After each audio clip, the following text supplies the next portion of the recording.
Pag pinindot natin ang 1 ay buhay ang ilaw. Ibig sabihin, permanently on. Power natin. Ayan, milaw yung ilaw sa output. Yan yung output.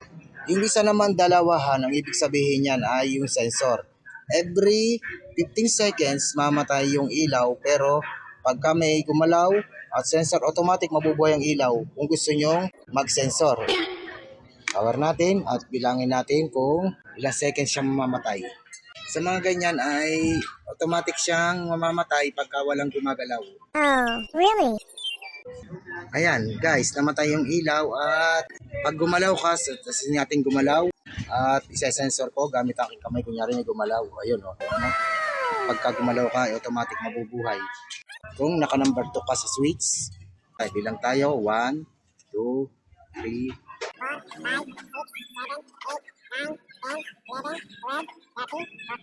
20, 21, 22. Ayun, namatay. 22 seconds. Pag wala nang gumagalaw at walang tao, automatic mamatay ang ilaw para makatipid ang iyong power sa solar. Ayan, tatatry ulit natin. Mag-sensor. Ayun. Wow, magic! Pag may gumalaw, automatic na bubuhay. Okay? Ganyan po yun. At pakita ko sa inyo sa actual pag nakakabit na rin sa bahay. At in the meantime, pwede ka rin mag-charge ng cellphone. Okay, pare. Kung ayaw mo mag-ilaw, may patayan din siya. Ayan, patayang ilaw. At kung gusto mong permanenteng bukas, pindutin mo yung 1. At automatic lagi siyang buhay. At yung number 2 ay kung gusto mo every 20 seconds pag walang taong gumagalaw ay mamatay ang ilaw. Okay, yes siya. Solar Gadgets Teardown and Review.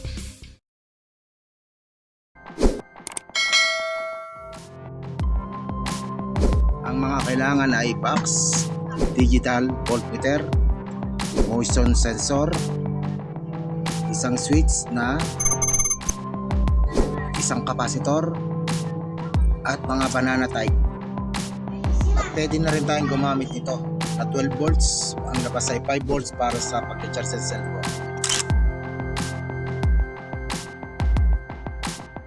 Ayan, at nakaparallel na sa kapasitor ang voltmeter at ang charger. Ayan.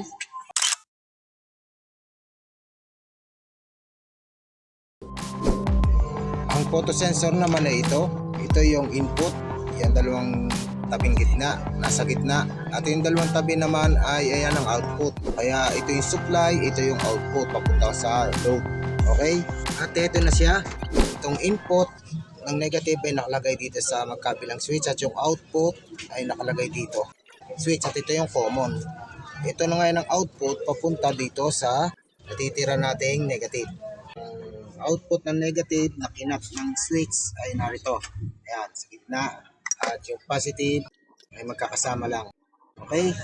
Ikakabit na ngayon natin yung supply dito. Sensor papunta ron sa negative ng input. Kaya lahat ng positive niya ay magkakasama. Yung negative lang ang nakakat. Nakaparallel naman ang capacitor, nakaparallel sa charger ng cellphone, at nakaparallel din yung voltmeter. Okay, test tayo. Okay guys, actual test tayo. Ito, na-set up ko na, kinabit ko na yung positive negative sa battery, sa input. At meron tayo ngayong, itong battery natin, 11.8, pero pwede na yan. Pwede ka na rin siguro mag-charge yan at testing natin i-charge. At isaksak na natin. Ayan, makita nyo, meron siyang 5.10, 5.10 volts.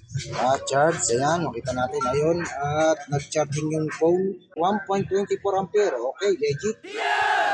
Sana nagustuhan nyo ang munti kong project. At simple lang ito. Ito ay mapapakinabangan doon sa may solar power sa bahay, na 12 volts power.